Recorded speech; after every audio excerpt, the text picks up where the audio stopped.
In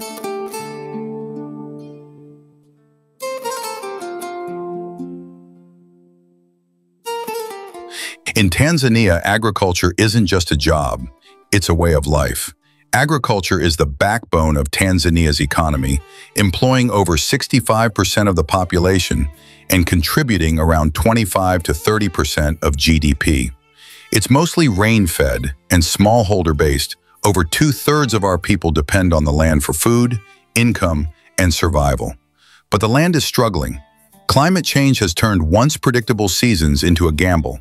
Rains delay, droughts deepen, and pests multiply. A farmer plants with hope, but harvests with worry. Yields are shrinking, soils are weakening, and families are being pushed to the edge of hunger. Intervention is needed to help communities fight back, adapt, and reclaim control over their future. Tanzania's farms are under pressure from the skies. What used to be reliable patterns of rain and sun are now erratic and extreme, leaving farmers vulnerable and uncertain. Climate change is wreaking havoc on Tanzanian agriculture in several ways. 1. Erratic rainfall. Rains come late, stop early, or flood everything at once. Planting and harvesting seasons are no longer predictable. 2. Increased droughts and dry spells. Crops dry up before maturing. Livestock suffer from water and pasture shortages. 3. Pests and diseases rise. Warmer temperatures leads to more outbreaks of locusts, armyworms, crop diseases. 4. Soil degradation and erosion. Intense rains wash away topsoil. Overfarming without replenishment worsens fertility loss. 5. Food insecurity. Lower yields plus high population growth equals rising food prices and hunger risks. Climate change is no longer a distant threat, it's our daily reality. But where there is challenge, there is also courage. We are turning vulnerability into resilience. Tanzanians are rewriting their climate story with the little tools they have. Due to extended drought this year, Mr. Mrisho's family had lower yields from their farm, hence faced hunger risk. To fight this back, Mr. Mrisho and the family decided to switch to irrigation to produce extra harvest to cover the food shortage gap. However, Mr. Mrisho uses a petrol engine-powered pump to pump water into the farm from the earthen pond he excavated for this purpose, and does irrigation by manually sprinkling water with pipes due to little finances he has. Mimi kwa jina anaitwa Mrisho Saidi Mwanja, ni mkazi wa Mangwanjuki, kata ya Mandewa, Singida Manispaa. Tulikaa kikao na familia tukaona kipato mwaka huu cha kutegemea mvua hakitoshi. Ndio tukakaa tukasema tumwagilie tuongeze kipato cha chakula. Nikaamua kuchimba madimbwi kwa ajili ya kumwagilia. Maji tunayo, ardhi tunayo, kinachoshindikana ni nini? Kama mtaji mdogo, ufanya kidogo kionekane. Hapa tulipo tuko kwenye shamba la eka 3.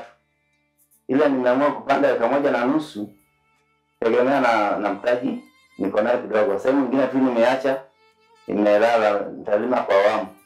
Nimelima huu mtama nao unaangalia haujaguswa na mvua hata kidogo. Ninamwagilia ukaota hapo kafikia saizi hii.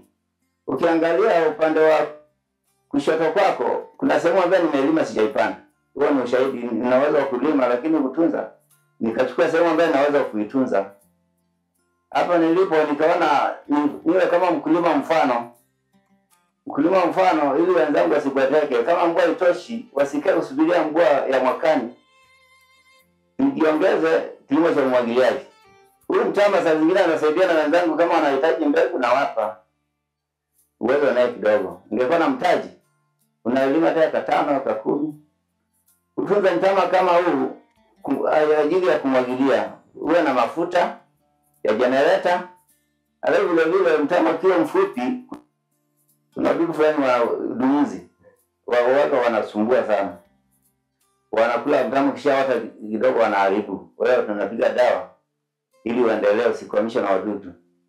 Sikumwagilia mtama tu, nimemwagilia maharage, nimeshavuna gunia 8 za maharage.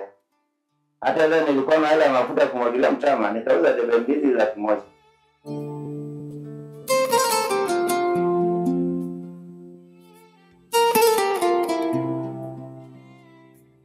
Kwa majina naitwa naitwa David Mtimbi Mwaka. Shamba letu hili linaitwa Mtimbi Farm na lipo katika wilaya ya Chamwino, kijiji cha Mwegamile, mkoa wa Dodoma. Shamba letu lina muda kama miaka 4.5 hivi toka tumelianzisha. Ni shamba ambalo lina jumla ya ekari 40, lakini katika ekari 40 ekari 32 tumefunga drip irrigation. Kwa tunafanya kilimo cha umwagiliaji. Kwa misingi hiyo tuna uwezo wa kulima kuanzia January 1st mpaka December 31st. Ukipita barabarani kiasi kikubwa ni green kwa sababu tuna maji, tumechimba maji na kisima. Tuna bwawa ambao maji yanatoka kwenye kisima yanaenda kwenye bwawa kubwa, kwa tutakuwa na reservoir bwawa ambao ya lita 5. Kwa hiyo inatuwezesha sasa kumwagia shamba letu sisi hili eka 32 vizuri na kila wakati bila shida. Tuko hapa mnaona kuna mahindi. Tumeweza kulima hapa, mnapoona kuna eka 10 za mahindi, lakini haya ni mahindi ya mbegu. Na kama mnavyoona yanakwenda vizuri. Tumeweka drip irrigation, kwa hiyo tunaweza kuzalisha mbegu mpaka sasa tunaanza na eka 10, tuna mkataba tunaenda nao vizuri. Napenda kusisitiza kwamba kilimo siku hizi ni science. Hicho tena ubishi, kilimo ni science na kilimo bila kufuata utaalamu huwezi kupata. Kwa hiyo napenda niwasisitize wakulima wenzangu kwamba tufanye kilimo cha kisasa. Nataka niwathibitishie kilimo kinalipa na kilimo cha kisasa ni unaweza ukatoboa. Sisi hapa kwa kweli kwanza tunajiri wataalamu kwa kuweza kukujua kitu gani tunataka kufanya katika hali ya hewa na mabadiliko yanayotokea. Lakini kikubwa ni kwamba wakati wa ukame sisi tunayo maji. Kwa hiyo tunapambana na yale mabadiliko ya tabia nchi kwamba wakati wa ukame hatuwezi kulima. Sisi tunalima masaa yote ni kwa sababu tunayo maji, tunao wataalamu, tunaweza tukalima katika wakati wote kwa sababu hiyo tabia ya nchi ikibadilika ya hali ya hewa sisi tunaweza kukabiliana nayo. Lakini kingine inaweza kaja hali ya hewa kama mfano mwaka jana. Mwaka jana mvua imekuwa chache sana. Kwa hiyo wakulima wengi wameshinda kulima vizuri, lakini sisi tulilima kwa sababu ya drip irrigation. Tunaweza tukapanda kawaida wakati wa mvua, lakini ikifika wakati mvua imepungua sisi tuna support na maji. Kiukweli mnaweza mkaona kwamba hata drip zetu za maji tumeweka 75 kwa 75. Mwisho tumepanda kitaalamu 40 kutoka nchi hadi nchi. Tunategemea kwa eka moja tunaweza kutengeneza gunia 40. Eka hii moja inaweza gunia 40. Kwa hiyo kama ni eka 10 hapa mimi na hakika ni gunia 40 mara 10. Kwa hiyo gunia 400. Kwa eka 10 tu. Kwa mfano, mimi napata gunia 40 kwenye eka moja. Lakini kawaida kwa Dodoma tunavyolima, eka moja tunapata gunia 5, 6. Tukipata zaidi gunia 10 mtu anajirani. Na kama nikikuwa na nafasi zaidi na bahati mbaya nzuri uwezo wangu wa kutengeneza grupu na nini kurekebisha shamba lote katika hali ambayo inaweza kuzalisha vizuri uliniishia hapo. Lakini nikipata uwezo nguvu zaidi au mtu atanisaidia atanisupport, naweza nikalima eka 50 hata eka 100 kwa kufikiria kilimo hiki. Hajakuja mzungu alikuja kwa shughuli nyingine kwenye shamba anatembea, lakini anafika hapa ndio vile kadhaa mimi nataka kufanya kazi na naona uko serious na unaweza nikikuwezesha wewe kufanya vizuri zaidi. Na kweli amekuja hapa amefurahi sana na ameahidi kuendelea kutuwezesha hata kwenye mazao mengine ambayo yeye anafanya. Kwa mfano ile shamba pale unaona tunazalisha pale, ile litakuwa ni tunalima maua na mnunuzi ni yeye, tuna mkataba. Yale maua anakwambia eka moja ukilima vizuri utapata milioni 80 kwa mwaka. Maana maua yanakamka mzima, yeye anavuna yale maua, unapata milioni 80. Hiyo ni mfano mwingine ambao naweza nitazama mimi nikaona ni mzuri, na kwa sababu ananiwezesha hata kubadilisha miundombinu ndani na kilimo chake. Basi tutakatana mwaka wa kwanza, lakini baadaye tutaendelea kulima kitu gani na faida kubwa ambayo itakuwa hauna makato ambayo yale yanawezesha mwanzo. Wadau wa kilimo wajitahidi sana kuwasaidia wakulima. Wadau wa kilimo wakifanya kazi yao vizuri, wataweza kuona wakulima ambao wako serious, wakawasaidia. Kwa mfano kama mimi hapa, bado nahitaji msaada mkubwa sana. Nahitaji milima hata nyingi zaidi ya hizo nazo. Hata ile mashamba makubwa hata yanaweza 2000 hata 3000 hata 4000 uweze kulima. Lakini na washauri wadau kwa sababu wana nafasi na ni wadau, wao tusaidie wakulima kwenye utaalamu, wasaidie wakulima kwenye kufunga miundombinu ya kisasa, wasaidie wakulima kuwatembelea na kuwawezesha finance kwa ajili ya kukava cost za madawa na vitu kama hivyo. Unaweza kumsaidia mwanzo, lakini akienda mara ya pili hivi tena anakuwa ameshaka vizuri na anaweza kusaidia wengine, lakini na wewe utapata kile ambacho ulikusudia kupata, kama ni interest, kama ni free, lakini utaona matokeo yake vizuri. Tafuteni wakulima ambao wako serious, wako wengi sana katika nchi, ambao wako serious wanataka kulima kweli kweli. Adai muwatembelee, lakini mwape assistance kama hizo ambazo kwa kweli wakiwa kwa serious wata produce. Mwaka juzi watu wa CRDB walikuja hapa wakapenda, kwa sababu sisi tuko tayari kukopesha, kwa sababu unaonesha wanaweza. Walinikopesha kama milioni 48. Nilifanya mabadiliko makubwa ya miundombinu. Kama mtana kwa kuna rundo la mabomba ya zamani nilitoa, nikabadilisha system, nikaweka system ya sasa kabisa ya umwagiliaji, nikajenga na bwawa kubwa ambalo ndio hilo limekuwa lilivaa. Zamani nilikuwa na maji kupitia matenki, kwa nilikuwa situmii kumwagia kwa kutumia surface pump. Kwa hiyo za zaidi ziliniwezesha na nimeshazirejesha zote, naendelea sasa. Mimi nachagua kwa mwenzangu. Tena na washauri kutoka rohoni kabisa. Kwanza waje watembee kwa shamba hili. Waone, wajifunze. Ule maswala nataka. Mimi niko tayari kuwasaidia. Kwa hiyo elimu ya kilimo moja nimeipata hivi sasa. Lakini wakubali kubadilika, tuende kwa kilimo cha kisasa. Hata ukiwa naweka moja tu, ukaelima kisasa, unaweza kulima kama vile unaweza 10 ya kilimo cha kawaida. Inaweza kufanya kubadilisha maisha kabisa, lakini ukilima kisasa. Tafuta maji, weka drip irrigation, tafuta mtaji kwa kushauri kama halmashauri hawatoshi, weka wa kwako, hata uanze na weka mmoja. Mabadiliko yako utayaona na utaamini bila kutokea kwa maisha yako. Kwa hiyo nashauri wakulima tuende tubadilike, tuanze kulima kilimo cha kisasa, kilimo cha umwagiliaji ambacho kitatuongezea mapato, lakini kitatupunguza kwa muda kwa shamba. Kwa hiyo nawashauri sana kwamba tubadilike, tuende kwenye kilimo cha kisasa na kilimo cha umwagiliaji.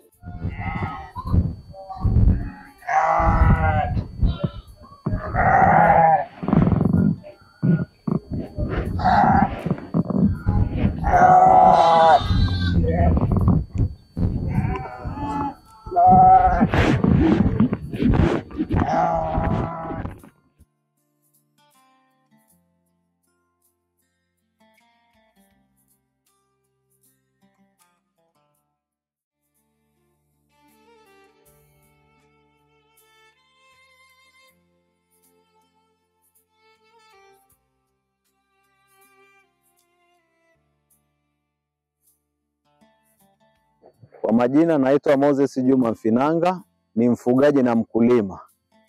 Nipo kijiji cha Makanya, wilaya Same, mkoani Kilimanjaro. Nashughulika na kulima mazao ya chakula, mboga na kuandaa malisho ya mifugo. Najishughulisha na ufugaji wa kondoo za kisasa kabisa, kondoo wa aina ya dopa, na mbuzi aina ya boa, na ng'ombe wa kisasa pia. Mabadiliko ya tabia ya nchi yaliniathiri sana. Tulikuwa na ng'ombe wa urithi, lakini kutokana na ukame mwingi mifugo ile iliisha yote. Kwa hiyo nikaamua nichimbe maji ya chini, nianze kuotesha malisho ya mifugo. Nikaotesha majani kwa ajili ya kuwalisha ng'ombe wangu pamoja na mbuzi, baada ya kuchimba kisima hichi kwa ajili ya kukabiliana na mabadiliko ya tabia ya nchi kutokana na ukame ambao ulikuwepo mwanzoni, lakini sasa hivi tena shamba langu halina ukame, mifugo yangu inaendelea vizuri. Lakini pia imesaidia ajira kwa wakina mama, wanalima vitunguu, wanalima nyanya, na wapatia ajira. Pia imesaidia kufuga mifugo yenye tija na kusaidia jamii wengine wa wafugaji wanaohitaji mbegu bora nazalisha hapa sasa hivi, kwa sababu mifugo yangu haikutani na ukame tena. Shamba hili lina ukubwa wa eka 20, lakini kwa sasa nimeanza kulima eka 5. Kutokana na uwezo wangu mdogo nimeanza na eka 5, najitafuta ili niweze kulima eka zote 20. Changamoto kubwa nayo kutana nayo, natumia umeme. Gharama zimekuwa ni kubwa, hivyo nilikuwa natamani nifunge mitambo ya sola ili nipunguze gharama hizi za umwagiliaji. Na maji yanatumika mengi kwa sababu natumia mfumo wa umwagiliaji wa mifereji, hivyo inafyonza maji mengi sana ardhini. Ningekuwa na uwezo, ningenunua matenki na nitumie umwagiliaji wa matone kwa ajili ya malisho ya ng'ombe, niweze kuuzia wenzangu wanaonizunguka ambao hawana uwezo hata wa kuchimba haya maji, na wao kipindi kile cha ukame waweze kuvukisha mifugo yao mpaka mvua zitakaponyesha. Jina langu naitwa Hassan Rajab Tati, mkurugenzi wa kampuni ya Taish Farm Company Limited, kampuni iliyoko ndani ya manispaa ya Singida, kijiji cha Mtipa, kitongoji cha Mwembe Moja. Tunajishughulisha na ufugaji. Huu mradi wangu una ng'ombe 19 wa maziwa na ng'ombe 15 wa kunenepesha na kondoo 20. Na kiwanda cha maziwa, tunachakata maziwa. Kwenye maziwa unapata maziwa freshi, unapata mtindi, unatengeneza yogurt, unatengeneza siagi, unatengeneza samli, kwenye ng'ombe yule unapata biogas, napata nishati mbadala kwa kupikia. Kwa wakati mwingine sikimbilii sana kwenda kwenye kununua gesi kwa ajili ya kupikia. Hiyo nalifuta kabisa, na kwa halipo ndani ya muda huu ambaye mimi nafuga. Huwezi kufuga bila malisho. Hapa bahati nzuri kuna shamba la malisho. Malisho aina ya matete yaliyoboreshwa. Wengine wanaita Spanapia, wengine wanaita Punctuan, lakini si naita matete yaliyoboreshwa. Matete yaliyoboreshwa ni majani mazuri kwa ufugaji kwa sababu unayapanda, unavuna muda mrefu. Kama unakuwa na maji unavuna kwa kila baada ya siku 55 mpaka 60. Na unaweza kuvuna kwa muda wa miaka 8 mpaka 10. Eka moja kama kutunza vizuri kama mwagiliaji unaweza kuvuna mara 7 mpaka mara 9 na inaweza kukupa jumla ya tani 200. Lakini unaweza kuchakata ukatengeneza silage kwa ajili ya hifadhi ya chakula kwa maana wakati wa kiangazi. Hapa sisi tuna stoku au tuna akiba ya chakula tani 120 mpaka 130. Kwa sasa. Hata kwa mtu yote anayetaka tumuuzie tuko tayari. Tukimuuzia akitoa sisi na chakata nyingine tunaweka. Baada ya siku 7 tu mpaka 21 chakula kiko tayari kuliwa. Kiko tayari kulisha. Lakini hapa kinaweza kukaa kulingana na wewe unavyohitaji. Pengine uhitaji kuvuna kwa nani kuchukua sasa hivi. Kwa hapa inaweza kukaa hata miaka 3. Hata zaidi ya hapo. Ili mradi mvua ikinyesha tu usiruhusu maji yapite hapa yaingie. Naweza kaa muda mrefu. Ndio maana nasema na akiba ya chakula cha mifugo kwa muda wote. Na hasa kiangazi. Kwenye kutengeneza shamba la matete yaliyoboreshwa, eka moja inataka mbegu vipande 5000. Lakini 5000 kwa mtu anayeanza au kwa mfugaji ina maana itakuwa na mgharimu shilingi kati ya milioni 2 mpaka milioni 3. Sasa unaweza sio lazima uanze huko mbali. Unaweza uanze na nusu yake au robo yake. Maana ile ukiichukua robo tu kwa maana pisi 1000, 1200 ama 750 kabisa. Ukipanda, ukaitunza, kamwagia maji vizuri, shamba lenye mbolea vizuri. Baada ya miezi 3 mpaka siku 90 mpaka 120, wewe utakuwa na mbegu za kutosha eka 3. Tunaona ni bora tuwe na mkataba na ng'ombe sasa. Tumwekee ng'ombe banda zuri, tumpe malisho mazuri, tumpe matunzo mazuri, yeye atupe maziwa na bidhaa zingine zote ikiwepo kinyesi kwa ajili ya biogas ambayo tunatengeneza mtambo wake. Umeona mtambo mkubwa hapa na una ukubwa wa mita za mraba au cubic mita 32. Tuna uwezo wa kuhudumia familia zaidi ya 20 kwa mtambo huu. Malengo yetu kutumia kiwandani kwa ajili ya uzalishaji wa maziwa badala ya kutumia umeme. Kiwanda chetu kwa sasa tuna mashine ambazo zinachakata maziwa kwa kutumia umeme. Tunategemea tutakapotumia biogas tutaogoa matumizi makubwa kwa sababu kila lita moja unachemsha kwa kutumia shilingi 26. Na tunategemea tukitumia biogas na inawezekana kama shilingi 3, shilingi 2, shilingi ngapi kulingana na gesi yetu tulionayo. Kwa hiyo tutakuwa tumepunguza matumizi ya uendeshaji. Lakini pia maziwa yetu yanaweza asitoshe sana. Tuna majirani wanatuuzia maziwa pia, wanaleta, wanapokwama malisho, wanakuja kuchukua malisho. Siku ya kulipana, tunakaa mezani, naona alichukua malisho kiasi gani na ameleta maziwa kiasi gani. Kwa hiyo ni ajira na wanakuwa hawana matatizo namna mahala pa kupeleka maziwa yao. Tunabebana wote.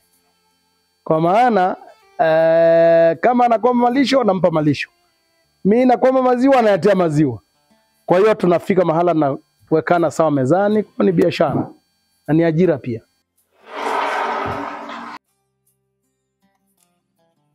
Bwana, mimi naitwa Ramadhani Hamisi Ramadhani. Mimi niko Mangola, ni mkulima wa mbegu za kitunguu. Nimeamua kulima mbegu tokana na mbegu hizi za kununua haziaminiki. Na changamoto yake, mbegu ukienda kuuziwa unauziwa mbegu bei ghali. Mbegu unauziwa mbegu debe moja shilingi milioni 1, ambaye debe moja inaweza panda tu eka moja tu. Alafu vile vile mbegu zenyewe unauziwa na mtu, watu wengine sio waaminifu. Anakuuzia mbegu mbovu. Unakuta umenunua mbegu milioni 1, mara nyingine haioti. Au ikaota ikawa mbovu, haitoi mazao. Hivyo nimeamua kubadilisha mfumo mwenyewe kwa kuzalisha mbegu yangu mwenyewe, ambaye yenye uhakika na nikilima nikiwa na kilimo chenye uhakika. Unaona hii kitunguu hii? Hii ni mbegu original. Kitunguu hii ni mbegu original ambayo unaiona hii. Hii ukikuta si original, huwezi kukuta ikiwa duara hivi. Na plani ya kuvuna gunia 8 ya mbegu yenye debe 6. Hii mbegu nalima kwa ajili yangu. Ile nitakapobaki nauzia mtu mwingine. Hususa hii mbegu wanayenunua ni watu wa hapa. Wengi wanayenunua 80% ni watu wa hapa. Ni nzuri kwa sababu wanaichukua kwa sababu wanapenda, kwa sababu inahimili maeneo ya hapa. Hata ukimwaga ukipanda kitunguu yake inahimili eneo la hapa. Mimi kwa majina naitwa Daudi Robert Mdiga, ni mkazi wa Mang'ola. Pia sisi tunajihusisha na kilimo cha mbegu za vitunguu. Kwa jumla ndio hivyo tu kama unavyoona hapa. Hii ndio mbegu ya vitunguu tunayoilima.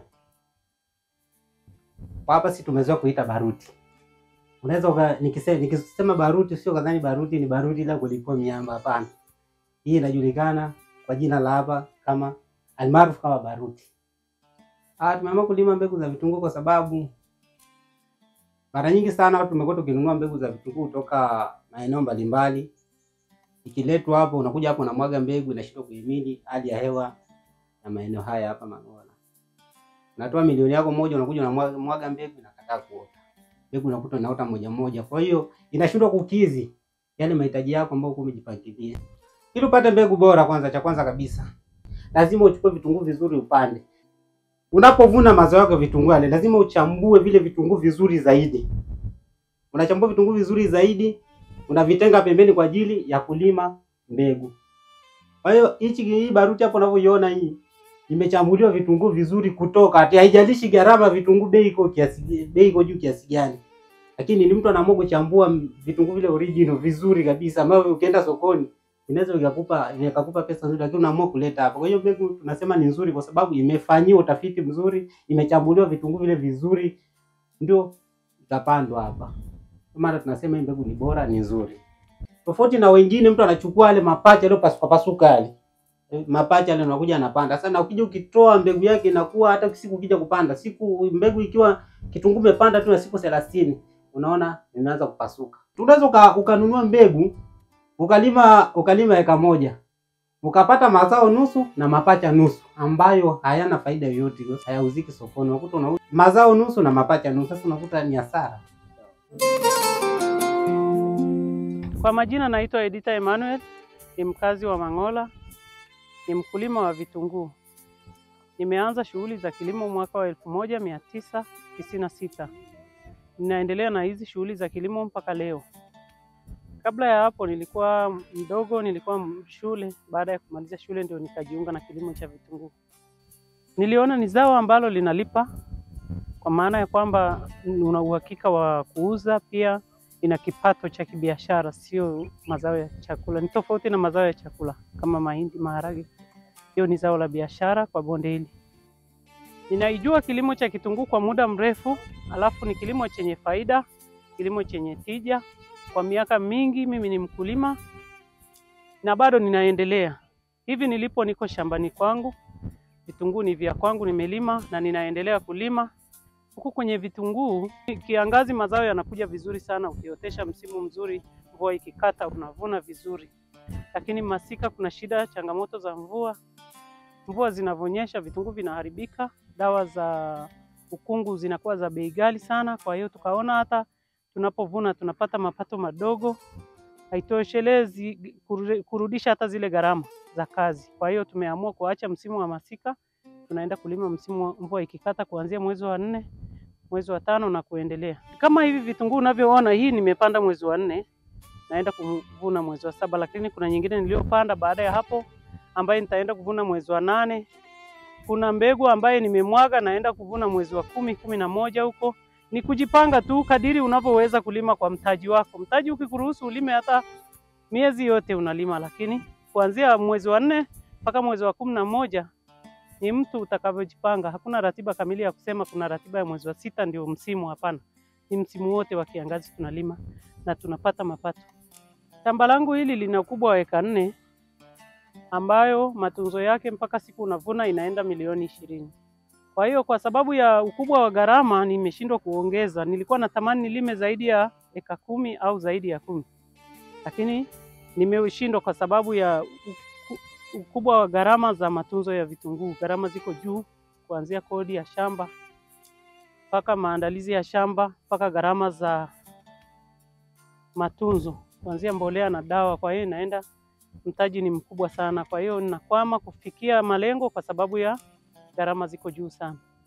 Kama mbolea kwa msimu huu wa hizi eka 4 nilizolima nimeweka mbolea ya milioni 1.8. Alafu baada ya hapo dawa nilizonyunyiza hapa ni ya milioni 2.8 mpaka kuvuna. Na gharama za umeme ndio iko juu zaidi ya hizo gharama zote, maana umeme kwa eka 1 nanyesha 30,000. Kwa eka 4 mnyesho moja ni shilingi 120,000. Kwa hiyo mpaka nivune ninaenda kunyesha mnyesho 20 kwa umwagiliaji wake. Naenda kutumia gharama ya milioni 2.8. Kodi ya shamba kwa ekari moja ni shilingi 500,000. Gharama za mbegu tunazoenda kuotesha, debe moja ni milioni 1, eka 4 inatumia debe 4. Unapoendelea na gharama za kilimo, kuotesha, kuandaa shamba pia ni gharama, mbolea na dawa. Baada ya hapo umwagiliaji wake inatumia luku nyingi kwenye gharama za umeme. Kwa hiyo gharama ziko juu kiukweli, lakini tunapambana tu kwa sababu tunajua ni zao la biashara na ni kilimo kikuu kwa bonde la Eyasi. Natamani kulima zaidi ya kiwango nilicholima cha eka 4. Hata ningekuwa nalima eka 10 au 20, ni kwa sababu ya uwezo wangu ni mdogo. Gharama za vitunguu pia ziko juu, lakini nilikuwa natamani niendeleze kilimo kiwe kikubwa zaidi ya hapa. Ila kuna miaka ambayo tulipata changamoto nyingi kwenye ujazo wa vitunguu, maana walikuwa wanajaza rumbesa. Lakini kwa sasa changamoto zimepungua kidogo. Tumejiunga na vyama vya ushirika vya AMCOS. Kwa hiyo sasa changamoto tumezisolve wenyewe kwa kupata vikundi vya wanachama wa AMCOS ili kutetea ujazo wa vitunguu. Lakini sasa kwa habari ya ujazo, changamoto hizo zimepungua sana kwa asilimia kubwa. Ile changamoto zilizopo ni changamoto za umeme kwenye umwagiliaji, gharama ziko juu kidogo. Ndio changamoto tulizo nazo. Pia kwenye mbolea, ruzuku ya serikali inaendelea kutusaidia kwa wakati huu. Lakini pia changamoto zingine ni za madawa, viuatilifu kidogo gharama zake ziko juu.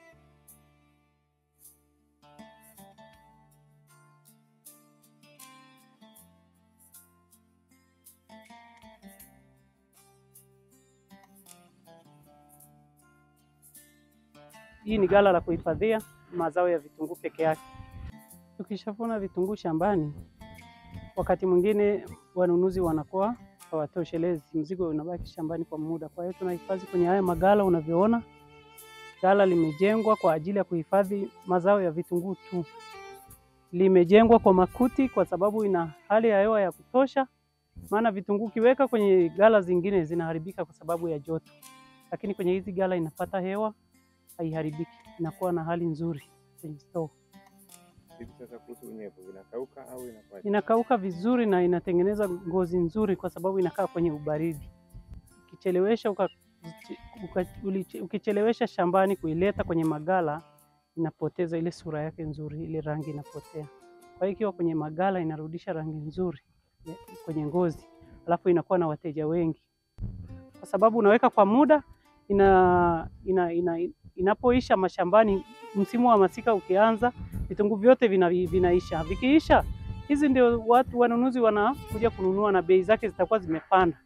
Kwa hiyo ikikaa kwenye magala inakuwa na rangi nzuri, inakuwa na wateja pia, alafu inakauka vizuri, kuna baridi ya kutosha kule, haiharibiki, inakaa kwa muda mrefu.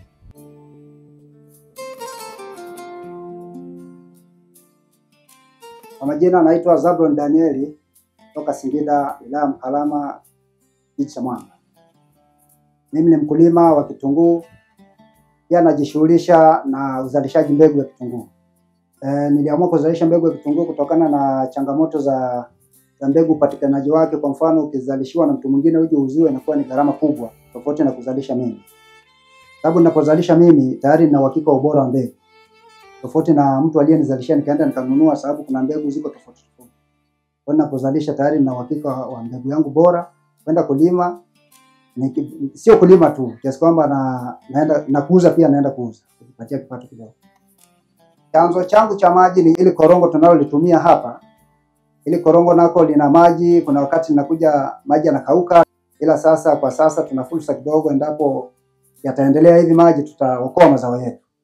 Ina maana maji yakikauka, yanapokauka maji, vitunguu navyo vinaweza vikakauka. Ikiwa hivyo basi hamna solution, sababu kuna sehemu zingine tunaweza kuchimba chemchemu ya maji katokea kidogo, kama mwagilia utaokoa kadri ya uwezo wa maji atakavyoendelea kutoka kwenye chemchemu za korongo hii. Ila masika hapa hatuwezi kulima sababu ya changamoto ya barafu na mafuriko pia yanapita baadhi ya sehemu. Kutokana na mashamba yetu yako juu kule, hayana vyanzo vya maji. Ninapolima kitunguu nalima kwa kutegemea mvua. Kwa sasa kwenye huu mto hapa tunakuja tu kwa ajili ya kuzalisha mbegu ya ila sasa kuna gharama ambazo zinatubana kwenye umwagiliaji. Vile sababu mashine tunazotumia hizi zinatumia petroli. Sasa vile zinavyotumia petroli huku ni gharama kubwa sana, kwa lita moja inauzwa 1300. Sasa kwenye ekari moja unaweza kutumia labda mpaka uivishe unaweza kumwagilia mara 15 kwenye eka moja hiyo. Alafu katumia mafuta kila mnyesho mmoja lita 12. Sawa sawa na 1037. Kwa sasa inakuwa ni gharama kubwa. Kwa hiyo ukipiga mara 15 ili uivishe, kwa hiyo inakuja ni gharama kubwa, ni 500,000 na 50,000 kwenye ekari moja. Mimi hapa nina ekari 2. Kwa hiyo sasa ukiunganisha hizi eka 2 ile kunyesha tu kwa petroli, kwa hiyo unatumia 1,100,000. Kwa sasa kuna kitu ambacho sasa tumebuni kwa kupata urahisi kidogo wa umwagiliaji, tunatumia gesi. Sababu tunatumia kidogo, sababu gesi hapa tunanunua kwa 25,000. Kwa sasa mara 15 inakuwa ni chini kidogo, tofauti na petroli tunapata unafuu kidogo. Mimi hapa natamani nizalisha hata eka 10. Ila sasa tatizo ni mtaji, wanakataa. Natamani mimi hapa ningekuwa na kisima au nichimbe kisima cha kutumia hata sola, ningelima hata kiangazi. Inapokata mvua basi naendelea kumwagilia na mashine. Silimi kiangazi kutokana na changamoto ya maji. Kule hakuna maji. Shamba langu la vitunguu kule lina ukubwa wa eka 7. Endapo mwaka utakuja mzuri, mvua itiririke vizuri, inyeshe vizuri, ndivyo nitakapopata mapato makubwa. Mvua ikigoma basi tunakuwa pole tu, hakuna namna tena. Kwenye hili shamba natamani ningekuwa na kisima cha sola, kwa hiyo kingenisaidia sana. Kwa hiyo ningelinganisha na changamoto ya mafuta nayotumia, kwa hiyo sola ingenisaidia zaidi. Kwa mfano nikilima kwenye hizo eka zangu 7, mvua ikinyesha vizuri ndio tunapata gunia 30. Ukilima ukiwa na maji, ulima kwa umwagiliaji, unaweza kupata gunia 100 kwenye ekari moja. Sasa kwenye eka 7 unaweza kupata gunia 700. Communities in Tanzania are pioneering grassroots climate adaptation, yet their progress is throttled by a critical lack of climate financing. You can help them win, because you don't just fund projects, you fund people. And these are the people fighting climate change on the front line. Climate finance doesn't start in the village, but it must end there.